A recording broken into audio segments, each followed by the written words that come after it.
जय माता रानी दोस्तों, आप सभी को गणगौर पूजा की हार्दिक शुभकामनाएं। माता रानी आप सभी का सुहाग अखंड और अमर रखे, आप सभी की मनोकामनाओं को पूरा करे। गणगौर पूजा चैत्र मास के कृष्ण पक्ष की द्वितीया तिथि को मनाई जाती है। इस दिन भगवान भोलेनाथ और मां पार्वती की पूजा की जाती है। कहते हैं कि इस दिन भगवान भोलेनाथ और मां पार्वती का प्रेम विवाह दिवस के रूप में मनाया जाता है। यह त्योहार राजस्थान का एक प्रमुख पर्व है, जिसे राजस्थान के नागौर, जोधपुर, जयपुर, बीकानेर, जैसलमेर और उदयपुर जैसे शहरों में धूमधाम से मनाया जाता है। इस पर्व के दौरान स्त्रियां गणगौर और ईश्वर को अर्घ देती हैं और गणगौर की पूजा के लिए विभिन्न प्रकार की खाद्य सामग्री तैयार करती हैं। इस पर्व की बहुत मान्यताएं हैं। मारवाड़ियों का यह बहुत बड़ा पर्व है, लेकिन राजस्थान में नहीं बल्कि जहां भी मारवाड़ी लोग रहते हैं, सभी जगह बड़ी हर्ष और उल्लास के साथ इस पर्व को मनाया जाता है।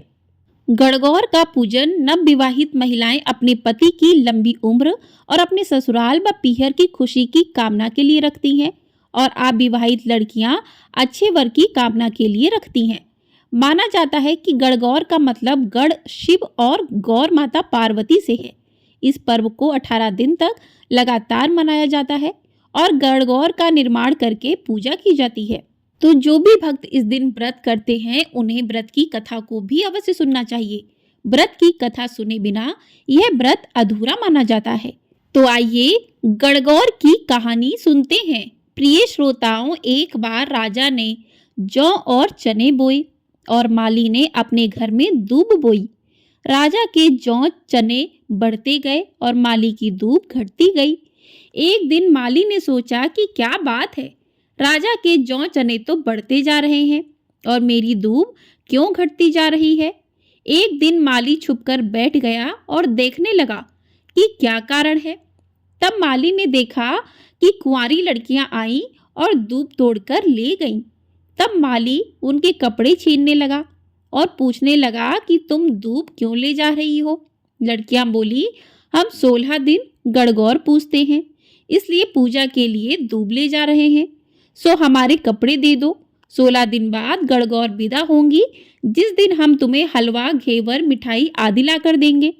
फिर उसने सबके कपड़े वापस दे दिए। जब 16वां दिन पूरे हुए, तब लड़कियों ने हलवा आदि सामग्री मालन को लाकर दी। बाहर से मालन का बेटा आया और बोला, माँ मुझे बहुत भूख लगी है। मालन बोली कि बेटा, आज तो लड़कियां बहुत सारा खाना देकर गई हैं, रसोई में रखा है। बेटे से रसोई खुली नहीं, तब माँ ने आकर चिंटी अंगुली से चीटा दिया तो रसोई खुल गई। अंदर देखा तो ईश्वर गणगौर बैठे थे। ईश्वर जी ने बहुत सुंदर वस्त्र पहने हुए थे और गौरा माता मांग सवार रही थी। रसोई में अन्न धन के भंडार भरे पड़े थे। माली, मालन और उनके बेटे को ईश्वर गणगौर जी के सुंदर दर्शन हुए। गणगौर माता जिस प्रकार माली के परिवार को दर्शन दिया, उस प्रकार सबको दर्शन देना। ईश्वर जी जैसा भाग्य और गौरा जैसा सुहाग सबको देना। प्रेम से बोलिए गणगौर जी की जय। तो इस प्रकार से पहली कहानी संपूर्ण ही। अब सुनते हैं दूसरी कहानी। एक बार भगवान शंकर तथा पार्वती जी नारद जी के साथ भ्रमण को निकले। चलते चलते चैत्र शुक्ल तृतीया के दिन एक गांव में पहुंच गए। उनके आगमन का समाचार सुनकर गांव की श्रेष्ठ कुलीन स्त्रियां उनके स्वागत के लिए स्वादिष्ट भोजन बनाने लगीं। भोजन बनाते बनाते उन्हें काफी विलंब हो गया, किंतु साधारण कुल की स्त्रियां श्रेष्ठ कुल की स्त्रियों से पहले ही थालियों में हल्दी व अक्षत लेकर पूजन हेतु पहुंच गई। पार्वती जी ने उनके पूजा भाव को स्वीकार करके सारा सुहाग रस उन पर छिड़क दिया। वे अटल सुहाग प्राप्ति का वरदान पाकर लौटी। तत्पश्चात उच्च कुल की स्त्रियां अनेक प्रकार के पकवान लेकर गौरी जी और शंकर जी की पूजा करने पहुंची। सोने चांदी से निर्मित उनकी थालियों में विभिन्न प्रकार के पदार्थ थे। उन स्त्रियों को देखकर भगवान शंकर ने माता पार्वती जी से कहा, तुमने सारा सुहाग रस तो साधारण कुल की स्त्रियों को ही दे दिया है, अब इन्हें क्या दोगी। तो पार्वती जी ने उत्तर दिया कि प्राणनाथ, इनकी चिंता मत कीजिए, उन स्त्रियों को मैंने केवल ऊपरी पदार्थों से बना रस दिया है, इसलिए उनका रस धोती से रहेगा। परंतु मैं इन उच्च कुल की स्त्रियों को अपनी उंगली चीरकर अपने रक्त का सुहाग रस दूंगी। यह सुहाग रस जिसके भाग में पड़ेगा वह तन मन से मुझ जैसी सौभाग्यवती हो जाएंगी। जब स्त्रियों ने पूजन समाप्त कर दिया तब पार्वती जी ने अपनी उंगली चीरकर उन पर छिड़क दी। जिस पर जैसा छींटा पड़ा उसने वैसा ही सुहाग पा लिया। तत्पश्चात भगवान शिव की आज्ञा से पार्वती जी ने नदी तट पर स्नान किया और बालू की शिव मूर्ति बनाकर पूजन करने लगी।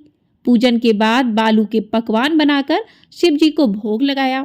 प्रदक्षिणा करके नदी तट की मिट्टी से माथे पर तिलक लगाकर 2 कण बालू का भोग लगाया। इतना सब करते करते पार्वती को काफी समय लग गया। काफी देर बाद जब वे लौट कर आई तो महादेव जी ने उनसे देर से आने का कारण पूछा। उत्तर में पार्वती जी ने झूठ ही कह दिया कि वहां मेरे भाई भावज आदि मायके वाले मिल गए थे, उन्हीं से बातें करने में देर हो गई। परंतु महादेव तो महादेव ही थे, वे कुछ और ही लीला रचना चाहते थे। अतः उन्होंने पूछा, पार्वती तुमने नदी के तट पर पूजन करके किस चीज का भोग लगाया था और स्वयं कौन सा प्रसाद खाया था? स्वामी, पार्वती जी ने पुनः झूठ बोल दिया। मेरी भावज ने मुझे दूध भात खिलाया है, उसे खाकर मैं सीधी यहाँ चली आ रही हूँ। यह सुनकर शिव जी भी दूध भात खाने की लालच में नदी तट की ओर चल दिए। पार्वती दुविधा में पड़ गई। तब उन्होंने मौन भाव से भगवान भोले शंकर का ही ध्यान किया और प्रार्थना की, हे भगवान, यदि मैं आपकी अनन्य दासी हूँ तो आप इस समय मेरी लाज रखिए। यह प्रार्थना करती हुई पार्वती जी भगवान शिव के पीछे पीछे चलती रहीं। उन्होंने दूर नदी के तट पर माया का महल दिखाई दिया। उस महल के भीतर पहुंचकर वे देखती हैं कि वहां शिव जी के साले और सलहज आदि सब परिवार उपस्थित हैं। उन्होंने गौरी तथा शंकर का भावभीना स्वागत किया। वे 2 दिनों तक वहां रहे। तीसरे दिन पार्वती जी ने शिव जी से चलने के लिए कहा, पर शिव जी तैयार नहीं हुए। वे अभी और रुकना चाहते थे। तब पार्वती रूठकर अकेली ही चल दी। ऐसी हालत में भगवान शिव जी को पार्वती जी के साथ चलना पड़ा। नारद जी भी साथ साथ चल दिए। चलते चलते वे बहुत दूर निकल आए। उस समय भगवान सूर्य अपने धाम को पधार रहे थे। अचानक भगवान शंकर पार्वती जी से बोले, मैं तुम्हारे मायके में अपनी माला भूल आया हूँ। ठीक है, मैं ले आती हूँ, पार्वती जी ने कहा और जाने को तत्पर हो गई।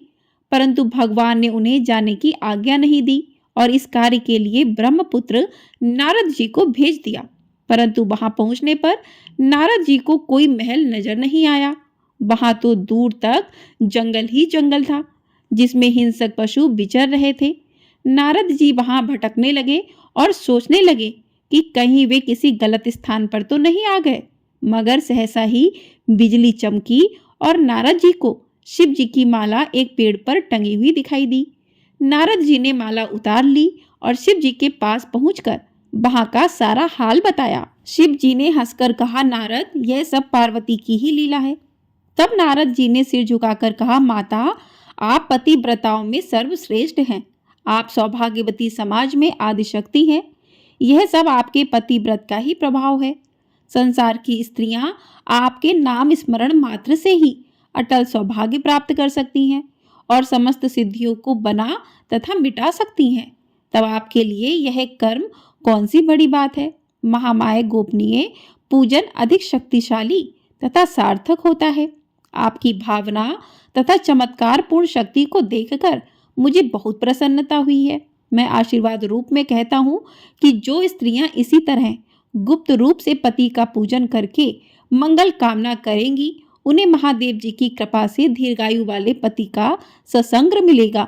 प्रेम से बोलिए, माता पार्वती की जय। तो इस प्रकार से दूसरी कथा पूर्ण हुई। अब सुनते हैं तीसरी पौराणिक कथा।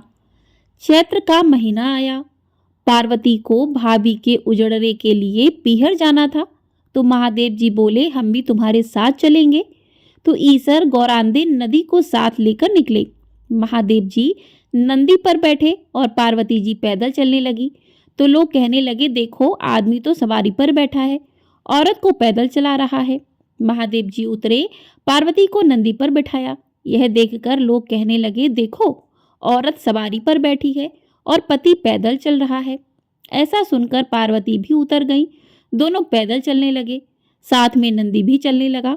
अब लोग बोले, देखो, वाहन होते हुए भी दोनों पैदल चल रहे हैं। तो ईसर गौरांदे दोनों नदी पर बैठे। लोग बोले, देखो, छोटे से जीव पर दोनों जने बैठे हैं। पार्वती बोली, भगवान, दुनिया कैसी है, नंदी पर बैठने नहीं दे और पैदल चलने नहीं दे। ईसर जी बोले, पार्वती, ये संसार है, यहाँ ऐसा ही होता है। आगे गए तो एक गाय उठती बैठती बेचैन हो रही थी। गौरा ने पूछने लगी, भगवान, ये गाय कष्ट में क्यों है? तो ईसर जी बोले, इसके बछड़ा होने वाला है। गौरांदे बोली, बच्चे के लिए इतना कष्ट मुझसे सहन नहीं होगा, मेरे गांठ दे दे वो। ईसर जी बोले, आगे चलो। आगे गए तो घोड़ी उठ बैठकर करती हुई दिखी। गौरांदे बोली, इस घोड़ी को क्या कष्ट है? तो ईसर जी बोले, इसके बच्चा होने वाला है। गौरांदे बोले, मुझसे इतना कष्ट सहन नहीं होगा, मेरे गांठ दे दे वो। ईसर जी बोले, आगे चलो। आगे गए तो राजा की नगरी में उदासी छाई थी। ढोल नगाड़े उल्टे थे। गौरांदे पूछने लगी, सब यहाँ उदास क्यों हैं? तो ईसर जी बोले, यहाँ रानी के कवर होने वाला है। अब तो गौरांदे जी माने नहीं, बोले, बच्चे के लिए इतना कष्ट हो तो मुझे बच्चा नहीं चाहिए, अब मेरे गांठ दे दो। ईसर जी को गांठ देनी पड़ी। ईसर जी ससुराल पहुंचे, पीपल के पेड़ के नीचे वास किया। गौरांदे पीहर में सहेलियों में मग्न हो गई। गणगौर नजदीक आई। ईसर जी बोले, आज गणगौर है, सब औरतें पूजा करने आएंगी। सवेरे से ही स्त्रियां पूजा करने आने लगी तो गौरांदे भी सभी को सुहाग बांटने लगी।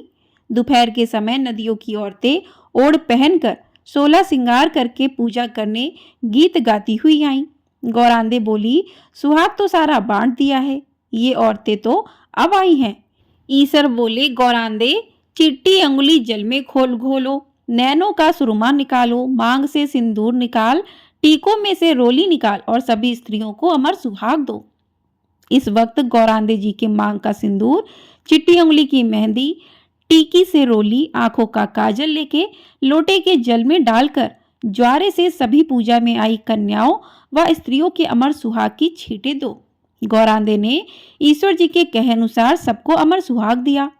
अब ईसर गौरांदे जी घर आए तो ईसर जी जीमने बैठे, जितना बनाया सब जीम गए। अब गौरांदे जी जीमने बैठी तो माँ बोली, बेटी, मैं थोड़ा और भोजन बनाती हूँ। तो बेटी बोली, माँ, मैं तो बेटी हूँ, कुछ भी खा लूंगी। और गौरांदे जी ने जला बाटिया और बथुआ की पूड़ी खाकर लोटा भर पानी पी लिया। माँ ने सीख दी। वहां से निकलकर ईसर गौर जी पीपल के नीचे आए। ठंडी छांव में थकी हुई पार्वती जी को भी नींद आ गई। ईसर जी ने पार्वती जी के पेट की टकड़ी खोली, देखा तो जला हुआ बाटिया व बथुआ की पिंडी थोड़े से पानी के साथ पड़ी थी। ईश्वर जी ने टकड़ी वापस ढक दी। पार्वती जी जागी तो ईसर जी ने पूछा, गौरा, क्या क्या जीमा? गौरांदे बोली, ईसर जी, जो आपने जीमा वो ही हमने जीमा। ईसर कहने लगे, पार्वती, सच बोलो। गौरांदे बोली, रसोई में माँ भेद थोड़ी करेगी। ईसर जी बोले, देखो गौरांदे, तुम्हारे पेट में जला बटिया व बथुआ की पिंडी के अलावा थोड़ा सा जल है। गौरांदे बहुत नाराज हुई और बोली, देखो भगवान, आज तो आपने मेरी पेट की ढकनी खोली, ऐसे जगत के साथ मत करना। पीहर की बात ससुराल और ससुराल की बात पीहर में नहीं करनी चाहिए। पार्वती इतना बोली और ईसर गौरांदे जी वापस कैलाश पर्वत के लिए रवाना हुए। आगे देखा, राजा के यहाँ शहनाइयाँ बज रही हैं, लोग खुशियां मना रहे, रानी बहुत खुश हैं। गौरांदे बोली, कुंवर होने पर इतनी खुशी होती है, आप मेरी गांठ कृपा करके खोल दें। ईसर जी बोले, पार्वती, मैंने पहले ही कहा था, मेरी गांठ खोले नहीं खुलेगी। आगे घोड़ी के बच्चा हुआ, वह अपने बच्चे को प्यार से चाट रही थी, वह बहुत प्रसन्न थी। पार्वती बोली, भगवान, आप मेरी गांठ खोलो। महादेव जी बोले, ये गांठ नहीं खुलेगी। आगे गाय अपने बच्चे को प्यार से चाट रही थी और बहुत खुश हो रही थी और उस गाय की मालकिन भी बहुत खुश थी। पार्वती जी सोचे कि जानवरों को बच्चों की इतनी उमंग है तो मानव की तो बात ही क्या है। और ईसर जी से बोली, भगवान जी, मेरी गांठ खोलो, नहीं तो मैं आगे नहीं चलूंगी। पर ईश्वर जी बोले, अब कुछ नहीं हो सकता। थोड़े दिन बीते, पार्वती जी ने अपने मैल का पिंड बनाया और उसमें प्राण फूके। उस बालक को रखवाली रख के पार्वती जी स्नान करने चली गई। भगवान आए, बालक ने उनको अंदर नहीं जाने दिया। तो भगवान ने पूछा, तू कौन है? बालक बोला, मैं पार्वती पुत्र हूँ। भगवान सोचे, ये पुत्र कहाँ से आया, और त्रिशूल से उस बालक का गला काट दिया। माँ पार्वती आई, देखा और बोली, भगवान मेरे पुत्र को वापस जीवित करो। तो शिव जी ने गणों को भेजा कि जो कोई स्त्री अपने पुत्र से विमुख होकर यानी कि पीठ देकर सो रही हो, उसी बच्चे का सिर काट कर ले आओ। गण सभी जगह घूमते घूमते जंगल में पहुंचे, जहां एक हथनी अपने बच्चों से विमुख होकर सो रही थी। गण उसका सिर काट लाए। भगवान ने उस सिर को बालक के शरीर पर जोड़ दिया और अमृत का छींटा दिया और बोले, दुनिया में सबसे पहले गौरी पुत्र गणेश जी की पूजा होगी, बाद में दूसरे देवताओं की पूजा होगी। खोटी की खरी, अधूरी की पूरी। हे गणगौर माता, हम सबको अमर सुहाग देना। प्रेम से बोलिए, गणगौर माता की जय। तो इस प्रकार से तीसरी कथा पूर्ण हुई। अब सुनते हैं चौथी पौराणिक कथा। गणगौर की व्रत कथा के मुताबिक एक बार भगवान शिव माता पार्वती वन में गए और चलते चलते वे दोनों बहुत सी घने वन में पहुंच गए। तब माता पार्वती जी ने शिव जी से कहा कि भगवान, मुझे प्यास लगी है। इस पर भगवान शिव ने कहा कि देवी देखो, उस ओर पक्षी उड़ रहे हैं, उस स्थान पर जरूर जल होगा। पार्वती जी वहां गईं। उस जगह पर एक नदी बह रही थी। पार्वती जी ने पानी की अंजलि भरी तो उनके हाथ में दूब का गुच्छा आ गया।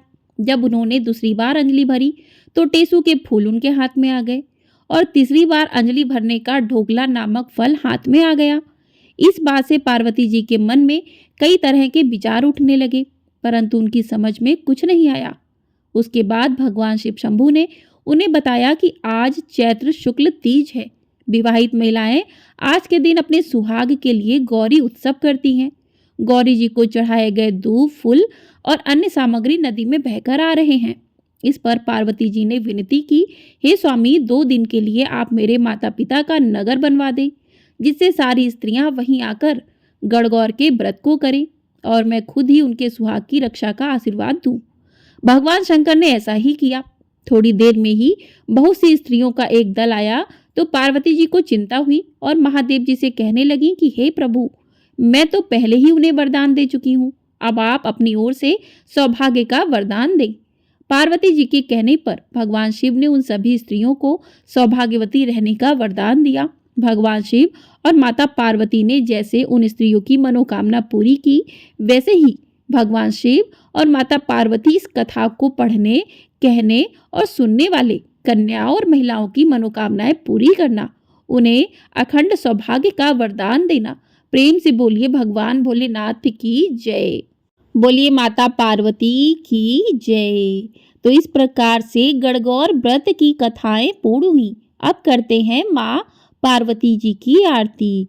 जय पार्वती माता, जय जय पार्वती माता, ब्रह्म सनातन देवी, शुभ फल कदा दाता। जय पार्वती माता, अरिकुल पद्म न विनाशनी, जय सेवक त्राता, जग जीवन जगदम्बा, हरिहर गुण गाथा। ओम जय पार्वती माता, सिंह को वाहन साजे, कुंडल है साथा, देव बंधु जहम गावत नृत्य तरता था। सतयुगशील सुसुंदर नाम सती कहलाता, हिमाचल घर जन्मी सखियन रंग राता। जय पार्वती माता, शुंभ निशुंभ बिदारे, हिमाचल स्याता, सहज भुजा तनु धरि के चक्र लियो हाथा। जय पार्वती माता, सृष्टि रूप तुम्ही जननी, शिव संग रंग राता, नंदी भृंगी बीन लाही, सारा मद माता। जय पार्वती माता, देवन अरज करत हम चित को लाता, गावत दे दे ताली मन में रंग राता। ओम जय पार्वती माता, श्री प्रताप आरती मैया की, जो कोई गाता, सदा सुखी रहता, सुख संपत्ति पाता। जय पार्वती मैया, जय हो पार्वती मैया। प्रेम से बोलिए पार्वती मैया की जय। तो इस प्रकार से गणगौर की कथाएं पूर्ण हुई। आपको ये वीडियो पसंद आई हो तो वीडियो को लाइक कर दीजिएगा। चैनल पर नए हैं तो चैनल को सब्सक्राइब कर लीजिएगा। आपको हमारे चैनल पर प्रतिदिन नवरात्रि के 9 दिनों की कथाएं, साथ ही दुर्गा सप्तशती का पाठ भी प्रतिदिन सुनाया जा रहा है, तो आप लोग उसे भी अवश्य सुनिएगा और कमेंट बॉक्स में हर हर महादेव अवश्य लिखिएगा।